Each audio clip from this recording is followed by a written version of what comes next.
Okay, welcome back to the Snap, the second episode. First of all, thanks guys for a terrific response on the first episode. It's been great to see the reaction, Patrick. Yeah, terrific for a first go. I think we got loads of subscribers, lots of comments, positive comments on social media. People seem to really enjoy it and get that we're offering a perspective that doesn't often get the coverage it should.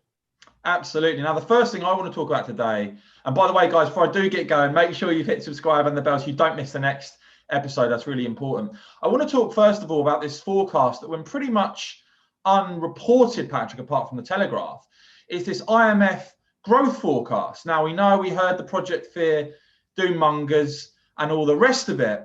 And this forecast has come out from the IMF, which shows that in 2022, the UK is now forecast to be the fastest growing advanced economy in the entire world. And of course, outside of the EU. A stark contrast, Patrick, to some of the doommongers' predictions.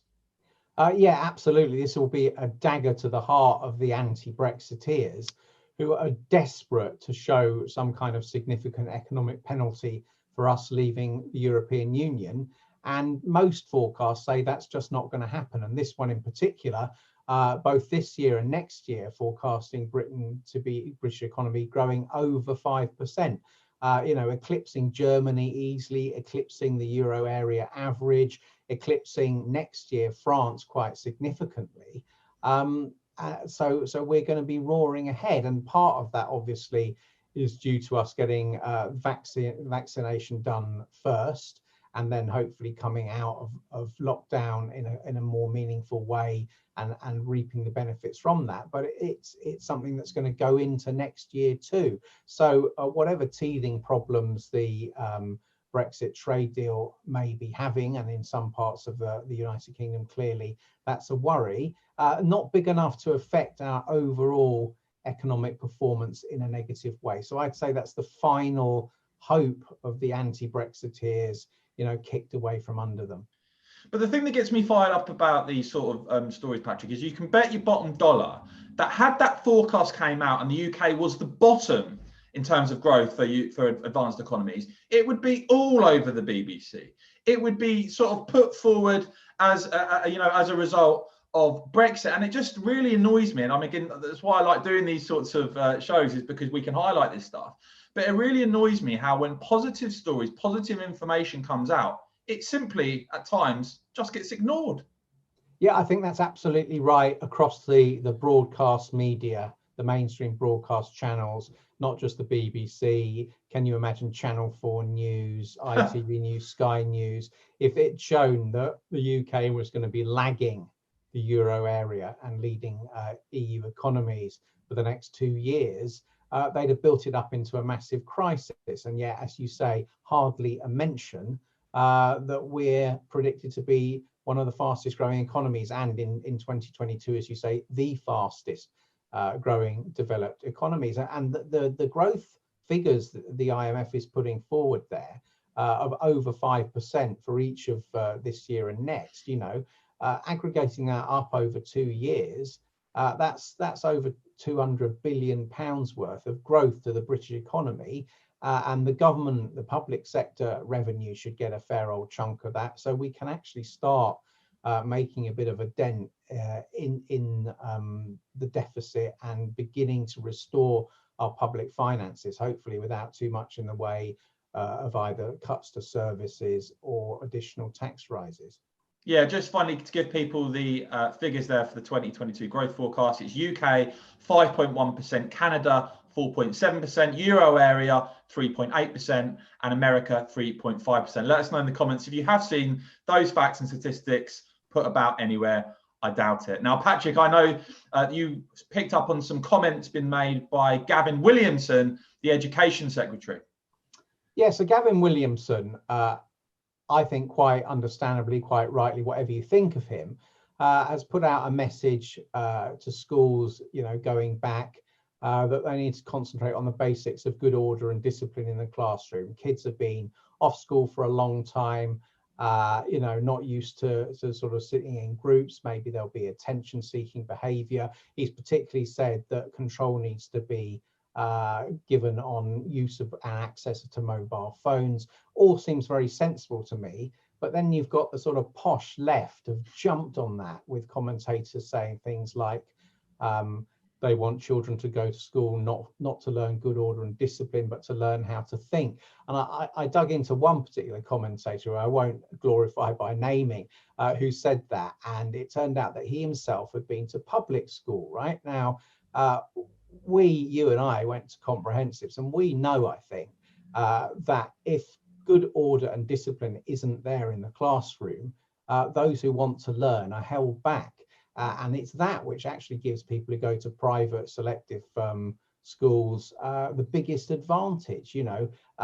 Private schools wouldn't tolerate for a moment the learning of kids whose parents are paying 20 or 30 grand a year being disrupted. They know that the parents would be down on them like a ton of bricks, and they've got the financial power to have leverage on that. So this to me is another luxury belief among the sort of elite progressives. And it reminds me of the Education Select Committee chaired by Robert Halfon, who's a great bloke and all that, but he went to Highgate Public School, and he comes out several times a year with this idea that excluding disruptive pupils is terrible because it puts them on the wrong course in life. And I often think, well, he hasn't got much of a clue, because thinking back to my school days, it was a cause of celebration among the kids who wanted to learn when the most disruptive or violent pupils were finally, after the umpteenth infraction, were chucked out of the school. So I think the political class lives in a ridiculous bubble on these type of issues. And fair play to Gavin Williamson, comprehensive kid, and I must say, I think it's the best thing he's done as Education Secretary. Yeah, I mean, as you know, Patrick, I went to a state school as well. As actually on special measures secondary school I went to. And yeah, I mean, it's absolutely true. I mean, if anything, I think the school was far too soft, really. But it's just another example of people in sort of ivory towers who don't have any first-hand experience of this, whose kids don't go to the kind of schools where there's serious disruption, possibly even violence. And they sort of are disconnected, I think, from the realities that teachers and these sort of schools face when you do have some seriously disruptive students. And I think, yeah, as you say, it's another divide between reality and the sort of metropolitan, London, posh, progressive outlook. Now, Patrick, we are going to be very fact-based and balanced on this channel. And we did, we said, I think you questioned it could be beginning of the end of the Labour Party. Well, we must highlight the Labour Party is doing well in one election, very well, in fact, that being the London mayoral race. Yeah, absolutely. I mean, the thing I said about the beginning of the end of the Labour Party was as a potential party of government. Now, new poll out on London shows Sadiq Khan, he's coming close to getting a landslide victory on the first round. I think he's about 3% short. So it looks like on that basis, there would still be a second round reallocation of second preferences, but he would end up winning ahead of Sean Bailey, the Tory candidate, by an absolute landslide, about 2-1, about 67 to 33. And some Labour people will think that we're on the way here. However, I particularly noted that Keir Starmer was bigging this up and had adopted Sadiq's slogan that basically, if you want to vote for London, you vote for Labour. A vote for Labour is a vote for London. And Starmer was saying that the Tory candidate, Sean Bailey, didn't share London's values. So if you shared London values, you must vote Labour. Now, I can see that works for Sadiq Khan, fine, but isn't the suspicion for everyone who lives outside the M25 that Labour is so entwined with progressive London values, soft policing, ID politics, defacing statues, whatever it might be, and looking askance at the Union flag, so immersed in London values is Labour that it doesn't represent the values of Britain beyond the M25. And I think far from being very good news for Labour, Sadiq Khan's landslide win, which is coming sure as eggs is eggs, actually demonstrates the problem they've got. It will send negative messages to places like Hartlepool, which obviously votes in a by-election on the same day. Yeah, I mean, what I find fascinating about this sort of stance taken by Labour is Labour are actually now being reduced to actually fighting quite a defensive campaign at a time when really, mid-term against the incumbent Conservative government, they should be looking to make gains. Instead, they're sort of propping up their London base and sort of even briefing, as we know, that, the Conservatives should win Hartlepool. And I think the other thing to consider is, I mean, Sadiq Khan is said to be very ambitious. I think what could come out of this is that he can hold himself up as an example of someone in the Labour Party who's actually won recently, which, I think in the May elections, you're going to see an appalling set of results overall for the Labour Party, but he'll be able to hold himself up probably as winning quite big in London. And I also think, Starmer potentially could face a Corbynista coup, and who knows, potentially we could see Sadiq Khan as the next Labour leader if he became an MP again.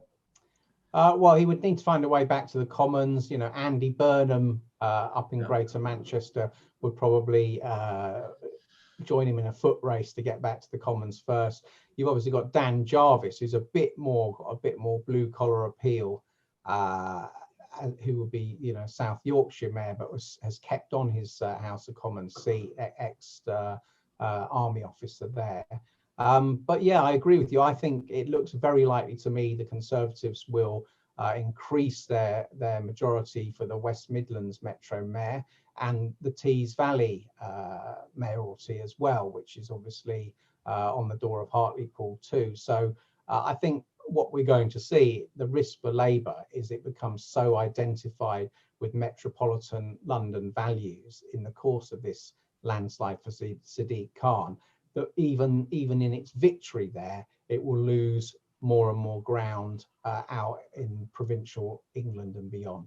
Yeah, I mean, it's interesting that you mentioned Dan Jarvis. I think he is slightly different from the other two because not only is he the mayor of the Sheffield City region, I'm just looking at, he was also, he's also the MP for Barnsley Central. And I remember Barnsley Central, he actually held on by about 3,000 votes. So it wasn't a sort of a landslide safe Labour seat. In fact, the Brexit Party came second, got over 30% of the vote there compared to his 40% of the vote. So yeah, potentially someone else to consider, I guess. But, the problem the Labour Party are going to have ultimately, if they keep losing seats as they have been, is that, by the very nature of those losses, they become represented in the parliamentary party by a shrinking group who represent some safe seats, but have no real understanding of what it takes to win in seats that aren't already skewed heavily Labour. And that's the real danger. I mean, frankly, do we really sit here and think the Labour Party are anywhere near taking back the blue wall? I don't. I think they're even further away than they were in 2019. I completely agree with you. And Starmer is beginning to tiptoe to a strategy of saying one thing when he's in London and another thing when he's out in provincial England. Like he went for Boris Johnson over defence cuts in the Commons a couple of weeks back. But does anyone really see Labour as the part of the armed forces? And now he's come out with a policy saying under Labour there'll be a procurement presumption in favour of British producers of armaments. But again, does anyone place any credibility around that when Labour is so dominated by peacenik anti-British MPs in London and the other big cities? I think it's so much of a stretch, and Starmer has to do much more to take on and rout the left if he wants to get any credibility back. And I don't think he's either prepared to do that personally or is in a strong enough position internally to do so. Well, look, guys, that was the second edition of The Snap. Myself and Patrick are going to be doing lots more episodes. So as I said, make sure you've hit subscribe and the bell so you don't miss the next one. Thanks for watching. Patrick, we'll do this again soon. Thanks a lot. Take care.